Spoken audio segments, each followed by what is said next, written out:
Assalamualaikum warahmatullahi wabarakatuh. Perkenalkan kami dari kelompok 9 yang beranggota Siti Fatimah, Piselia, Adel Anggun Diani. Di sini kami akan menjelaskan materi 9 tentang akuntansi pajak atas liabilitas jangka pendek maupun liabilitas jangka panjang. Sebelumnya yang terhormat kepada Ibu Nilam Kusuma SE MSI AK. Baiklah, materi yang pertama yaitu tentang pengertian dan klarifikasi. PSAK 57, kewajiban adalah kewajiban kini perusahaan yang timbul dari peristiwa masa lalu yang penyelesaiannya diperkirakan mengakibatkan pengeluaran sumber daya perusahaan. Utang perusahaan merupakan kewajiban kepada pihak lain yang timbul dari kegiatan utama perusahaan. Klarifikasi liabilitas dimaksudkan untuk kepentingan manufaktur tingkat likuiditas perusahaan, yaitu tingkat kemampuan perusahaan untuk menjalankan aktivitas usaha tanpa kesulitan pendanaan. Liabilitas dapat diklarifikasikan menjadi dua golongan, yaitu liabilitas jangka pendek dan liabilitas jangka panjang. Liabilitas dapat pula ditinjau dari sudut nilai. 1, yaitu jumlah telah pasti atau jumlahnya merupakan taksiran. Contohnya utang dagang dan wesel bayar. 2, yaitu status liabilitasnya telah pasti, tetapi kepastian yang timbul liabilitas sangat bergantung pada peristiwa masa mendatang. Contoh, perusahaan dituntut di muka pengadilan untuk membayar ganti rugi yang sangat bergantung pada keputusan pengadilan. Selanjutnya ada dalam laporan posisi keuangan atau neraca termasuk dalam liabilitas. 1, yaitu utang dagang dan terutang lain. 2, ada liabilitas keuangan. 3, liabilitas dan aset untuk pajak kini. Perhatikan definisi pajak kini dalam PSAK 46. 4, liabilitas dan aset pajak tangguhan. Perhatikan PSAK 46. 5, liabilitas yang termasuk dalam kelompok lepas yang diklarifikasikan sebagai dimiliki untuk dijual sesuai PSAK 58 revisi 2009. Liabilitas jangka pendek. Liabilitas jangka pendek adalah utang bank, utang dagang, biaya yang masih harus dibayar, utang pajak, utang dividen, utang wesel, dan pendapatan diterima di muka. 1, ada akuntansi pajak atas utang bank. Jika wajib pajak memiliki pinjaman pada sebuah bank dan juga memiliki tabungan atau deposito, maka apabila jumlah rata-rata pinjaman sama besarnya dengan atau lebih kecil dari jumlah rata-rata dana yang ditetapkan sebagai deposito, berjangka atau tabungan lainnya, maka bunga yang dibayar atau terutang atas pinjaman tersebut seluruhnya tidak dapat dibebankan sebagai biaya. 2, apabila jumlah rata-rata pinjaman lebih besar dari jumlah rata-rata dana yang ditetapkan, maka bentuk deposito atau tabungan lainnya, maka bunga atas pinjaman yang boleh dibebankan sebagai biaya adalah bunga yang dibayar atau terutang atas rata-rata pinjaman yang melebihi jumlah rata-rata dana yang ditetapkan sebagai deposito berjangka atau tabungan lainnya. Berikut adalah contoh tahun 2008. PTA mendapat pinjaman dari pihak ketiga dengan batas maksimum 200 juta dengan tingkat bunga pinjaman 20%. Dari jumlah tersebut telah diambil pada bulan Februari sebesar 125 juta, pada bulan Juni diambil lagi sebesar 25 juta, dan sisanya adalah 50 juta, diambil pada bulan Agustus.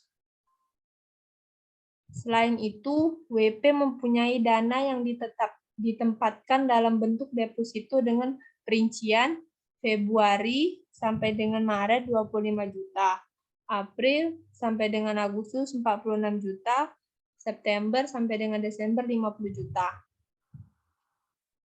Demikianlah bunga yang dapat dibebankan sebagai biaya.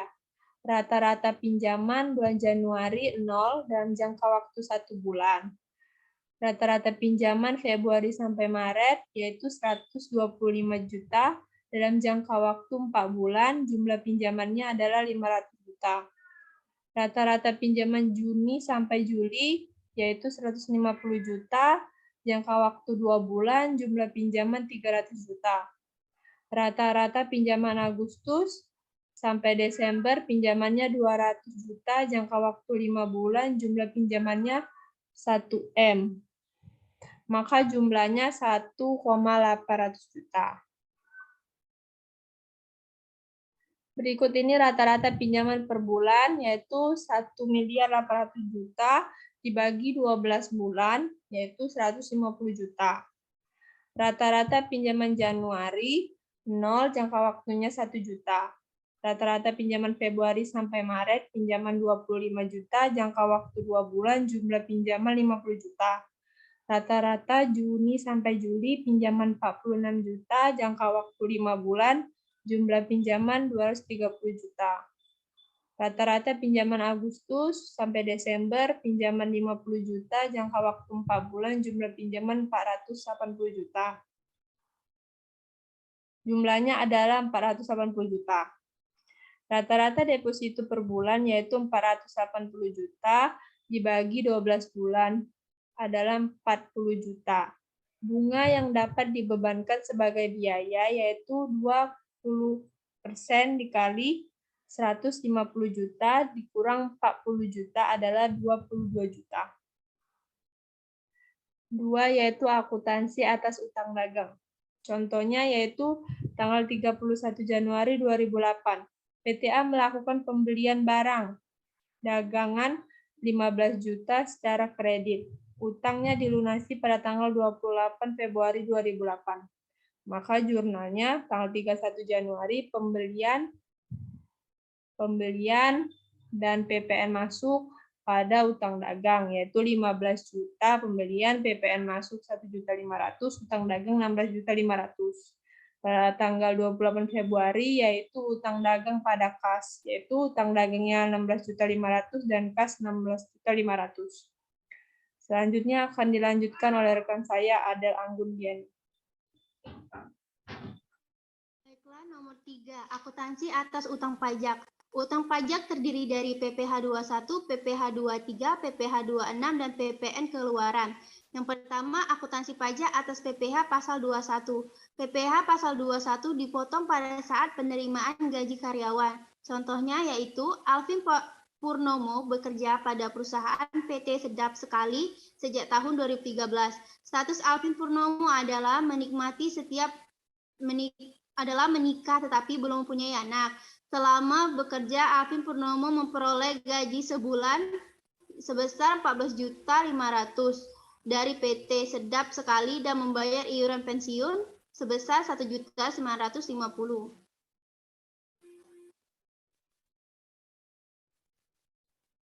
Gaji sebulannya yaitu sebesar 14.500.000. Pengurangan biaya jabatan 5% dikali 14.500.000 yaitu 725.000.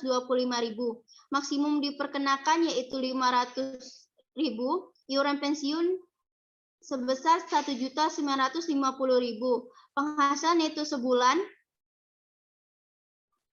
sebesar 12.050.000. Penghasilan itu setahun yaitu 12 dikali 12.050.000 sama dengan 144.600.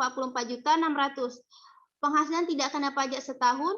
Untuk wajib pajak sendiri yaitu sebesar 54 juta. Tambahan wajib pajak kawin yaitu 4.500.000. Dijumlahkan yaitu 58.500.000. Penghasilan kena pajak setahun sebesar 86.100.000. 5% dikali dengan 50 juta yaitu 2.015.000. 15% dikali 36.100.000 yaitu sebesar 5.415.000. Dijumlahkan yaitu 7.915.000. PPh pasal 21 sebulan yaitu 7.915.000 dibagi dengan 12 bulan yaitu sebesar 659.583.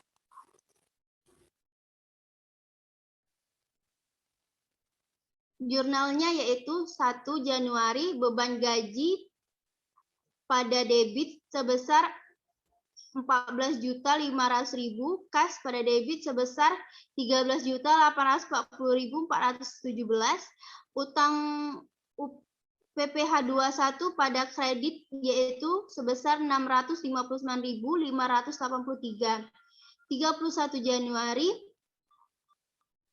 utang PPh 21 yaitu sebesar 659.583, pada kas di kredit sebesar 659.583.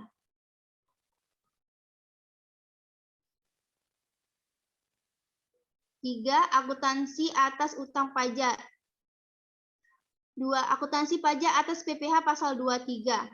Yang pertama yaitu akuntansi pajak atas dividen.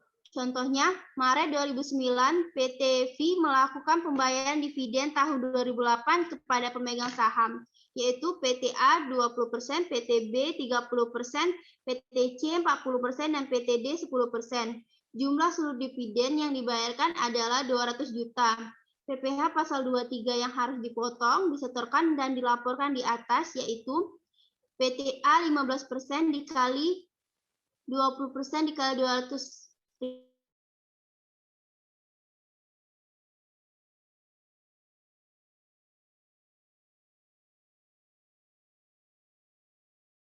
beda 25%. PTD yaitu 15% dikali 10% dikali 200.000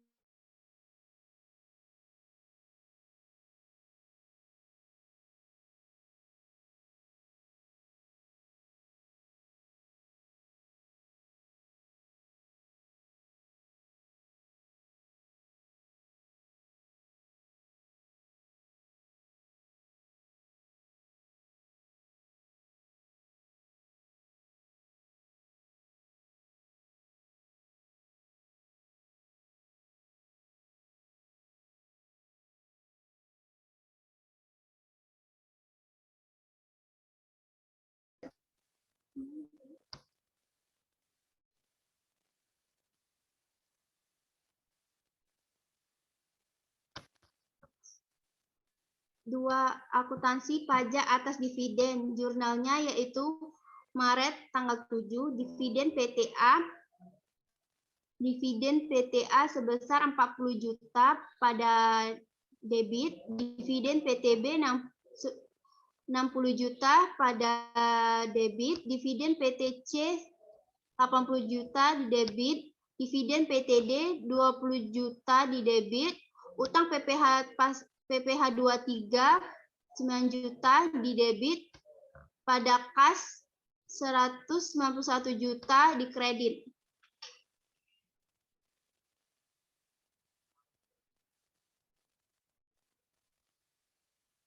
Yang ketiga yaitu akuntansi pajak atas royalti. Contohnya April 2007 PT Suka merupakan penerbit buku membayar royalti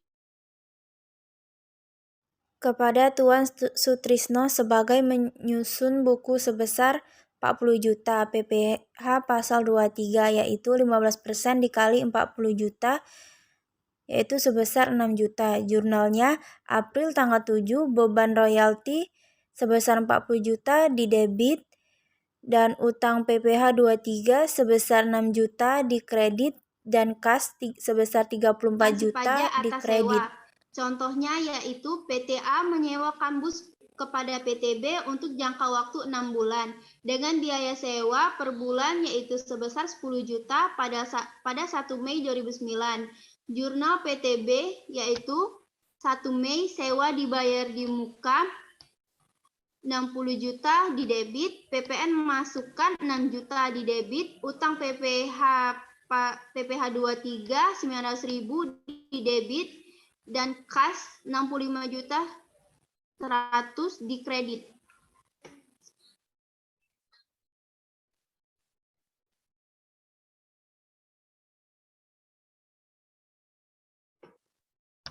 Yang ketiga, akuntansi pajak atas PPh pasal 26. Contohnya yaitu PTQ tanggal 18 Oktober 2008 membayar gaji kepada karyawan asingnya sebesar 100 juta. PPh pasal 26 yaitu 20% dikali 100 juta sama dengan 20 juta. Jurnalnya 18 Oktober 2008 beban gaji sebesar 120 juta pada debit, utang PPh 26 20 juta pada kredit, kas sebesar 100 juta pada kredit.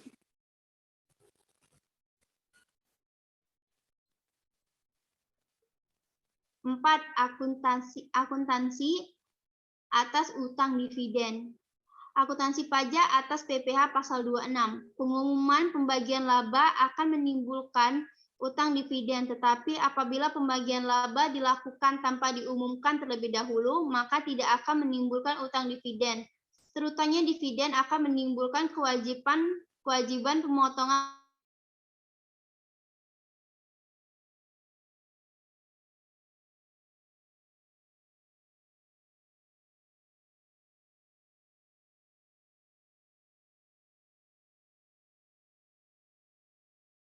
Empat, yaitu akuntansi atas utang dividen. Apabila PT Anda memiliki kepemilikan atas PT ABC sebesar 10%, maka PT Anda menggunakan cost method, yaitu dalam pencatatannya sehingga jurnal yang dibuat.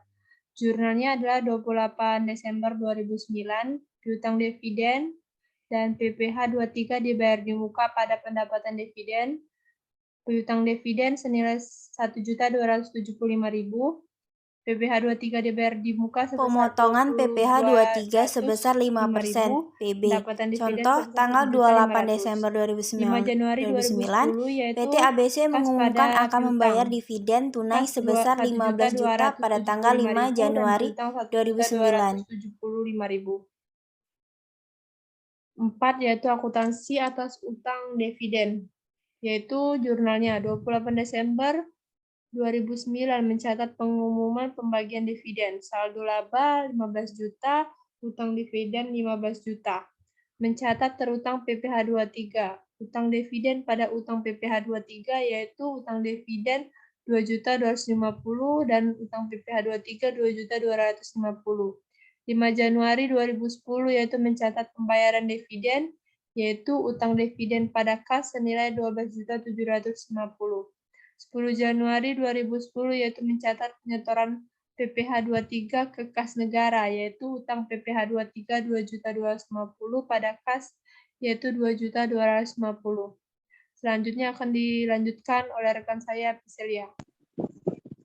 Yang kelima, akuntansi atas utang wesel. Utang wesel merupakan suatu surat utang yang disertai dengan dokumen perjanjian. Utang wesel ini dapat muncul akibat utang dagang yang tidak dibayarkan pada jatuh tempo sehingga muncul perjanjian atau kesepakatan maupun dikeluarkan untuk mendapatkan pinjaman. Wesel harus selalu dicatat sebesar nominalnya dan apabila terdapat bunga diskonto harus dicatat terpisah. Contohnya, pada tanggal 5 Mei 2009, PTA meminjam uang dari bank dengan menyerahkan promes senilai 8 juta rupiah dengan bunga diskonto 15% dan jangka waktu 12 bulan.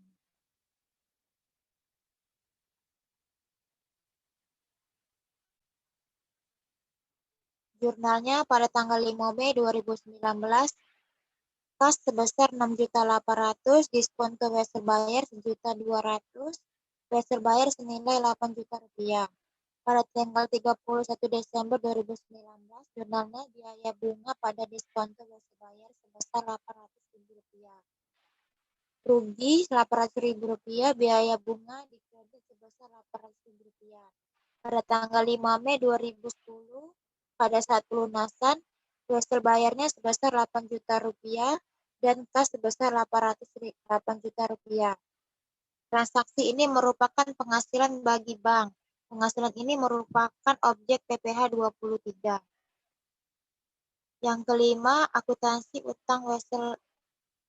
atas utang wesel. Lanjut, Sid.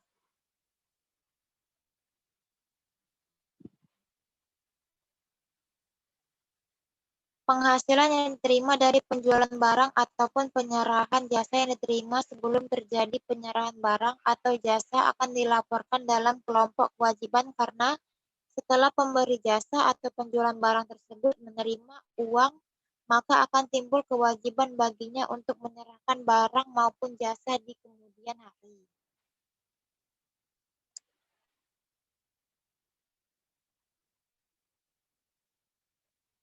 Nah, yang kedua adalah liabilitas jangka panjang. Kewajiban jangka panjang yaitu utang yang jatuh temponya lebih dari 1 tahun buku sumber pembiayaan tidak diambil dari aset lancar. Kewajiban jangka panjang mencakup utang obligasi dan utang hipotek.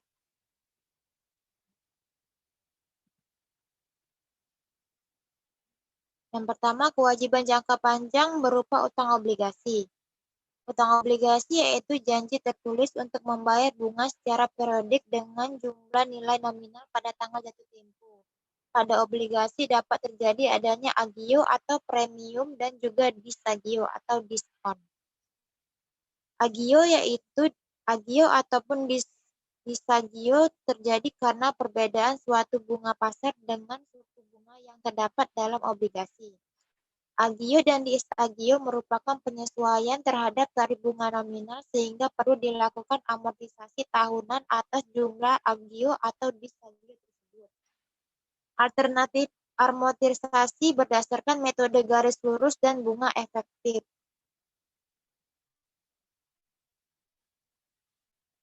Kewajiban jangka panjang berupa utang obligasi. Di sini ada agio atau premium. Bila suatu bunga pasar lebih rendah daripada suku bunga dari kontrak obligasi, maka obligasi menjadi menarik dan dijual dengan harga di atas nominal obligasi.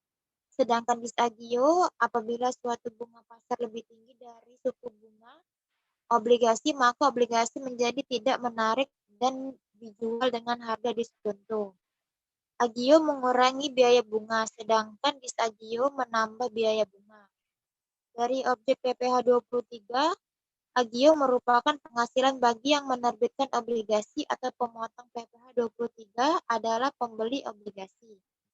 Sedangkan disagio merupakan penghasilan bagi yang membeli obligasi, pemotong PPh 23 adalah penerbit obligasi.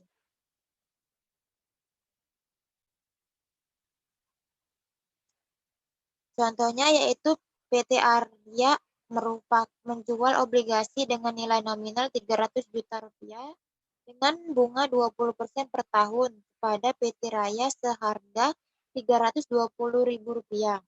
Obligasi ini tidak diperpanjang di Bursa Efek. Nah, jurnalnya saat penerbitan kas didebit sebesar 317 juta, PPh dibayar di muka sebesar 3 juta rupiah.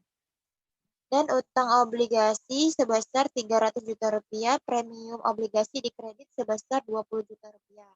Saat pembayaran bunga, jurnalnya yaitu beban bunga pada kas senilai 60 juta rupiah. Dan utang obligasi pada kas sebesar 300 juta rupiah.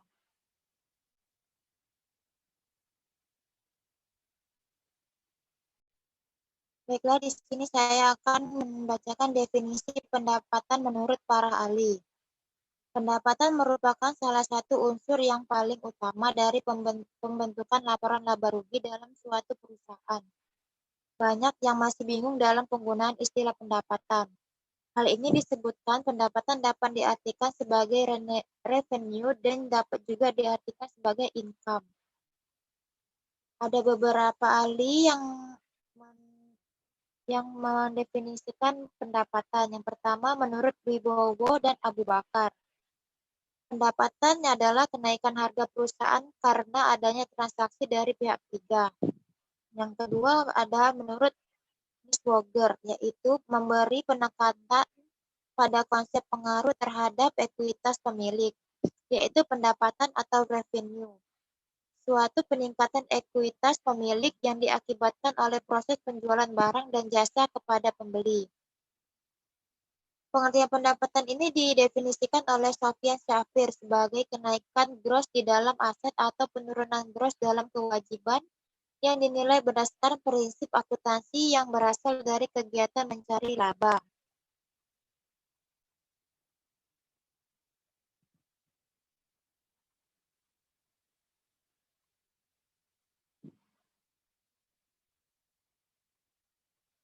Pendapatan dikemukakan oleh Dickman bahwa pendapatan adalah arus masuk atau peningkatan lainnya atas aktivitas sebuah entitas atau penyelesaian kewajiban atau kombinasi dari keduanya. Selama satu periode ini, dari pengiriman atau produksi barang, penyajian jasa atau aktivitas lain yang merupakan operasi utama atau sentral entitas yang sedang berlangsung.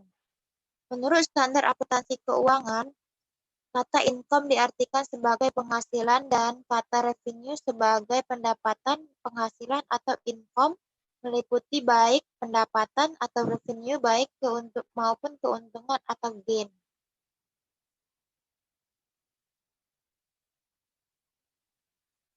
Definisi pendapatan menurut PSAK 23, yaitu pendapatan adalah arus masuk bruto dari manfaat ekonomi yang timbul dari aktivitas normal entitas selama suatu periode. Jika arus masuk tersebut mengakibatkan kenaikan ekuitas yang tidak berasal dari kontribusi penanaman modal. Pendapatan modal meliputi hanya arus kas bruto dari manfaat ekonomi yang diterima oleh entitas itu sendiri. Nilai wajarnya sebagai harga yang akan diterima untuk menjual suatu aset atau harga yang akan dibayar untuk mengalihkan suatu liabilitas dalam transaksi teratur antara pelaku pasar pada tanggal pengukuran.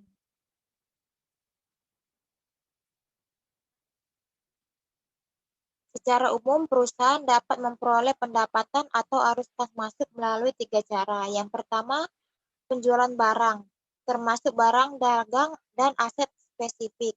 Yang kedua, penjualan jasa. Yang ketiga, bunga, royalti, dan dividen.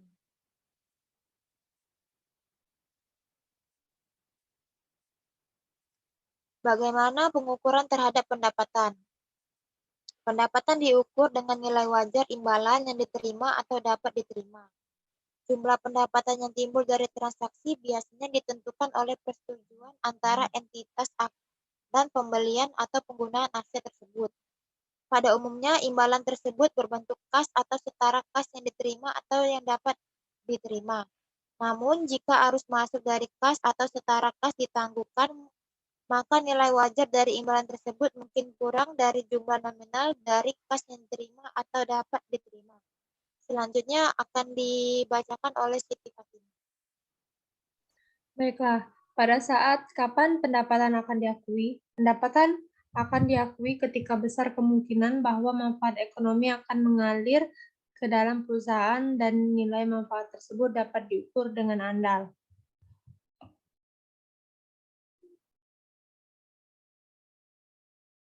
Untuk masing-masing jenis pendapatan yang ada, berikut adalah penjelasan mengenai saat kapanpun umumnya terpenuhi untuk dapat diakui sebagai pendapatan. Yaitu ada penjualan barang. Umumnya pendapatan diakui pada saat penjualan, yaitu saat penyerahan barang. 2, yaitu ada pendapatan jasa. Umumnya pendapatan ini diakui pada saat penyerahan jasa yang dapat ditagihkan. 3, yaitu pendapatan yang berasal dari penggunaan aset, misalnya pendapatan bunga, sewa, atau royalti. Umumnya pendapatan ini dapat diakui pada saat berlalunya waktu pada saat aset digunakan. Barang penjualan. Entitas mengakui pendapatan dari penjualan barang ketika semua kondisi ini terpenuhi. Entitas telah memindahkan risiko dan manfaat kepemilikan barang secara signifikan kepada pembeli. 2, yaitu entitas terkait lagi melanjutkan pengelolaan yang biasanya terkait dengan kepemilikan atas barang ataupun melakukan pengendalian efektif atas barang yang dijual. 3, yaitu jumlah pendapatan tersebut dapat diukur dengan andal. 4, kemungkinan besar manfaat ekonomi yang terkait dengan transaksi tersebut akan mengalir kepada entitas tersebut. 5, yaitu biaya yang terjadi atau akan terjadi sehubungan dengan transaksi penjualan tersebut dapat diukur dengan andal. Pendapatan penjualan jasa. Pendapatan jasa dapat diakui berdasarkan tahap penyelesaian dengan syarat bahwa hasil transaksi dapat diestimasi dengan andal. Hasil transaksi dapat diestimasi dengan andal ketika semua kondisi berikut ini terpenuhi. 1. Yaitu jumlah pendapatan dapat diukur dengan andal. 2. Kemungkinan besar manfaat ekonomi sehubungan dengan transaksi tersebut dapat diperoleh entitas. 3. Tingkat penyelesaian dari suatu transaksi pada tanggal neraca dapat diukur dengan andal.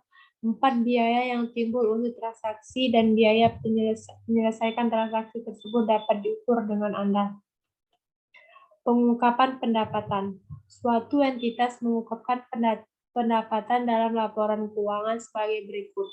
Kebijakan akuntansi yang digunakan untuk pengakuan pendapatan termasuk metode yang digunakan untuk menentukan tingkat penyelesaian transaksi yang melibatkan pemberian jasa. Jumlah setiap kategori signifikan dari pendapatan yang diakui selama periode tersebut. Jumlah pendapatan yang berasal dari pertukaran barang atau jasa yang tercakup dalam setiap kategori signifikan dari pendapatan. Berikut ini adalah bentuk tabel klarifikasi pengakuan pendapatan berdasarkan sifat transaksinya. Berikut ada prinsip pengakuan pendapatan. Pengakuan pendapatan yang sering dilakukan perusahaan menurut Gesu terdiri 4, yaitu 1. Pengakuan pendapatan sebelum penyerahan, 2. Pengakuan pendapatan setelah penyerahan, 3. Yaitu pengakuan pendapatan pada saat penjualan atau penyerahan, 4. Pengakuan pendapatan untuk transaksi penjualan khusus, waralaba, dan konsinyasi. 1. Yaitu pengakuan pendapatan sebelum penyerahan. Memiliki 2 metode, yaitu ada metode persentase penyelesaian. Metode ini yang mana pendapatan dan laba kotor diakui setiap periode berdasarkan kemajuan proses konstruksi, yaitu persentase penyelesaian. Metode ini digunakan hanya jika estimasi kemajuan ke arah penyelesaian pendapatan serta biaya secara layak yang dapat dipercaya dan memenuhi syarat-syarat berikut. 1. Kontrak itu secara jelas menetapkan hak-hak yang dapat dipaksa, pemberlakuan mengenai barang atau jasa yang diberikan dan diterima oleh pihak yang terlibat dalam kontrak, imbal yang akan dipertukarkan dengan cara menyelesaikan. 2. Yaitu pembelian dapat diharapkan untuk memenuhi semua kewajiban dalam kontrak. 3. Yaitu kontraktor dapat diharapkan untuk melaksanakan kewajiban kontraktual tersebut. 2. Ada metode kontrak kerja, yaitu metode yang mana pendapatan dan laba kotor hanya diakui pada saat kontrak diselesaikan. Metode ini hanya digunakan 1. Jika suatu entitas terutama memiliki kontrak jangka pendek, atau 2. Jika syarat-syarat untuk menggunakan metode persentase penyelesaian tidak dapat terpenuhi, atau 3. Yaitu jika terdapat bahaya yang melekat dalam kontrak itu di luar risiko bisnis normal dan berulang. 2. Yaitu ada pengakuan pendapatan setelah penyerahan memiliki 2 metode, yaitu ada metode akuntansi penjualan cicilan. Metode ini adalah mengakui laba dalam periode penagihan, bukan dalam periode penjualan. Metode akuntansi penyicicilan ini dibenarkan dalam jika tidak ada pendekatan yang layak untuk mengestimasikan tingkat ketagihan. Yaitu ada metode akuntansi penjualan cicilan 2, yaitu dalam pemulihan biaya tidak ada laba yang diakui sampai pembayaran kas oleh pembeli melebihi harga pokok barang, melebihi harga pokok barang dagang penjualan bagi penjual. Setelah seluruh biaya dipulihkan, setiap penagihan kas tanpa dimasuk dengan dalam laba. 3. Yaitu pengakuan pendapatan pada saat penjualan atau penyerahan memiliki 3 metode. 1. Metode penjualan dengan perjanjian beli kembali. Dalam situasi ini, hak memiliki legal telah berpindah pada pembelian, namun risiko kepemilikan tetap berada pada penjualan. Untuk itu, jika terjadi perjanjian beli kembali dengan harga tertentu dan harga tersebut dapat menutupi semua biaya persediaan ditambah biaya kepemilikan yang terkait, maka persediaan dan kewajiban yang terkait itu tetap ada dalam pembukuan penjualan, dengan kata lain tidak terjadi penjualan. 2. Yaitu ada penjualan hak retur, yaitu perlakuan akuntansi untuk situasi seperti ini sebenarnya normal. Namun jika returnya tinggi, maka perlu dilakukan penundaan pelaporan penjualan sampai hak retur habis masa berlakunya. Untuk itu dapat 3 metode pengakuan pendapatan relatif jika penjualan mengalami situasi ini, yaitu di mana tidak mencatat penjualan sampai seluruh hak retur habis masa berlakunya, di mana mencatat penjualan tetapi mengurangi penjualan dan estimasi retur yang di masa yang akan datang. 3, yaitu mencatat penjualan serta memperhitungkan retur pada saat penjualan. 3, yaitu ada training loading, yaitu merupakan praktis. Melalui praktik ini, pabrik membujuk dengan penjualan, laba, dan anggaran pasar yang sebenarnya tidak mereka miliki. Pelanggan membeli produk dari yang bisa mereka jual kembali, atau dengan kata lain mencatat pembukuan hari ini untuk pendapatan yang akan datang. Selanjutnya akan dibacakan oleh Adel. Pada Adel, silakan.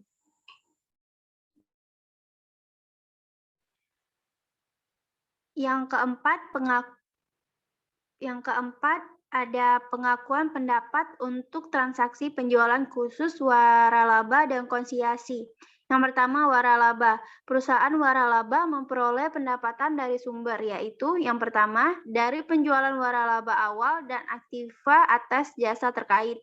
Yang kedua, dari iuran berkesinambungan yang didasarkan pada pengoperasian waralaba. Yang kedua, konsiasi. Dalam perjanjian konsiasi ini mengirimkan barang dagang kepada dealer yang bertindak sebagai agen yang menerima barang dagang dan setuju untuk menjual dan menjaga barang tersebut. Kas yang diterima dari pelanggan dan dikirim setelah dikurangi komisi penjualan dan semua beban yang dapat dikenakan.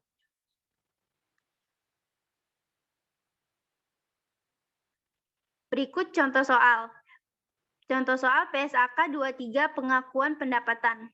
PTA memiliki kesepakatan dengan PTB untuk memberikan diskon 2% jika PTB pembelian selama satu periode melebihi 200 juta. Tanggal 1 April periode tersebut PTB melakukan pembelian sebanyak 100 juta. Dan berdasarkan riwayat 2 periode sebelumnya, PTB selalu melakukan pembelian lebih dari 200 juta selama periode April sampai Desember.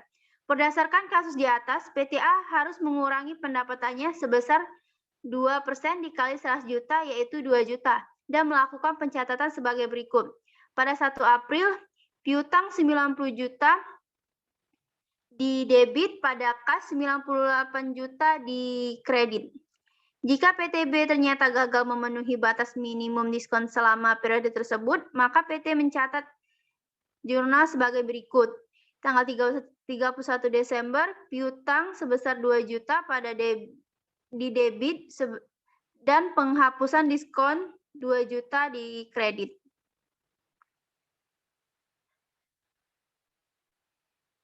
Dua, tanggal 1 Juli, PTA menjual kain kepada PTB senilai 90 juta dengan bayaran berupa wesel tanpa bunga, jatuh tempo 4 tahun dengan nilai nominal sebesar 141 juta 616.300. Nilai persediaan kain menurut catatan PTA adalah 59 juta. Berdasarkan kasus di atas, PTA harus mengakui pendapatan atas penjualan kain sebesar 90 juta. Yang dimana jurnalnya yaitu 1 Juli, wesel tagi 90 juta di debit pada penjualan 90 juta di kredit.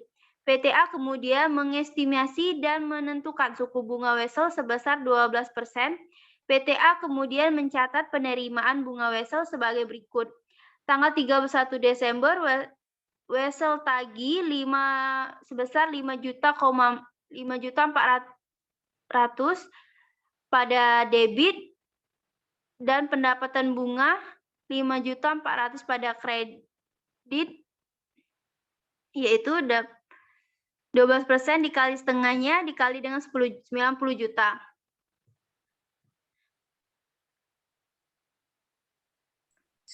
Baiklah, sekian presentasi dari kelompok 9. Kami akhiri. Wassalamualaikum warahmatullahi wabarakatuh.